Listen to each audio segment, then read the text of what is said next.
Hello, നമ്മളെല്ലാവരും നാട്ടിലെ ചിലവുകൾ നിയന്ത്രിക്കാൻ ഭാര്യയ്ക്ക് പൈസ കൊടുക്കലുണ്ട് അല്ലേ?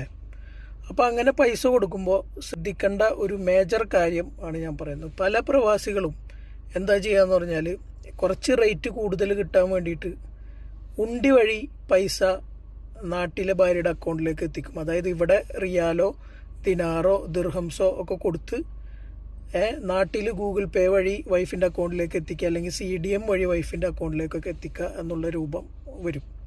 അപ്പം ഇങ്ങനെ ചെയ്യുന്നത് കൊണ്ട് പ്രത്യക്ഷ കുഴപ്പമൊന്നുമില്ല, അവിടെ കാര്യങ്ങളൊക്കെ നടന്നു പോകും. പക്ഷേ ചിലപ്പോൾ നിങ്ങളുടെ ഭാര്യയ്ക്ക് ഒരു ഇൻകം ടാക്സ് നോട്ടീസ് ചിലപ്പോൾ വരാം. കാരണം എല്ലാ മാസവും ഒരു നിശ്ചിത തുക നിങ്ങളുടെ അക്കൗണ്ടിലേക്ക് എത്തുന്നു. അപ്പോൾ അതിൻ്റെ സോഴ്സ് ഓഫ് ഇൻകം ചോദിച്ചാൽ നിങ്ങളുടെ ഭാര്യയ്ക്ക് ഒന്നും പറയാനില്ല. അവിടെ നിങ്ങളും നിങ്ങളുടെ ഭാര്യയും കൂട്ടുപ്രതിയായിട്ട് മാറും. കാരണം എന്താണ്? ഫെമ റൂൾ പ്രകാരം നിങ്ങൾ മണി എക്സ്ചേഞ്ചിൻ്റെ റൂള് നിങ്ങൾ തെറ്റിച്ചു കഴിഞ്ഞു. ഇനി ഇതിനേക്കാളും സങ്കീർണമായിട്ടുള്ള വേറൊരു വിഷയമുണ്ട്.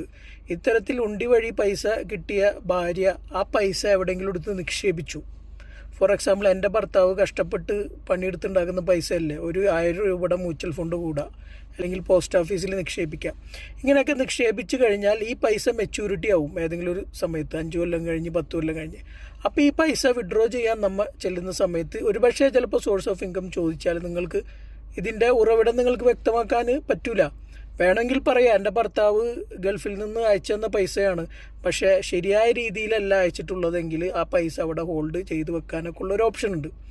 അപ്പോൾ നാട്ടിലേക്ക് പൈസ അയക്കുമ്പോൾ നിങ്ങളുടെ NRI അക്കൗണ്ടിൽ നിന്ന് വൈഫിൻ്റെ അക്കൗണ്ടിലേക്ക് തന്നെ അയക്കുക. റിലേറ്റഡ് ആയിട്ടുള്ള അക്കൗണ്ട് ആയതുകൊണ്ട് അവിടെ ടാക്സിൻ്റെ പ്രശ്നങ്ങളൊന്നുമില്ല. പ്രവാസികൾ വളരെയധികം ശ്രദ്ധിക്കേണ്ട കാര്യമാണ്.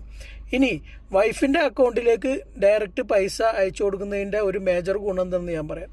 ഇന്നത്തെ കാലഘട്ടത്തിൽ ഈ ഡൈവോഴ്സ് എന്നൊക്കെ പറയുന്നത് ഒരു മിഠായി തിന്നുന്ന ലാഘവമായിട്ട് മാറിയിട്ടുണ്ട്. ഇനി ഒരു കാലത്ത് അങ്ങനെ സംഭവിച്ചു കഴിഞ്ഞാൽ വൈഫ് പറയാണ്, ഇയാൾ എൻ്റെ ഒപ്പം ജീവിച്ചിരുന്ന സമയത്ത് എനിക്ക് ചിലവിനൊന്നും തന്നിട്ടില്ല എന്ന് പറഞ്ഞാൽ നിങ്ങൾ അയച്ചു കൊടുത്ത പൈസയും അതിൻ്റെ ബാങ്കിൻ്റെ അക്കൗണ്ട് സ്റ്റേറ്റ്മെൻറ്റൊക്കെ ഒരു പ്രൂഫാണ്. പ്രോത്സാഹിപ്പിക്കാൻ പാടില്ലാത്ത വിഷയമാണ് ഞാനിപ്പോൾ പറഞ്ഞത്, പക്ഷേ ഒരു ഫാക്റ്റ് പറഞ്ഞു എന്ന് മാത്രം. Okay, thank you very much.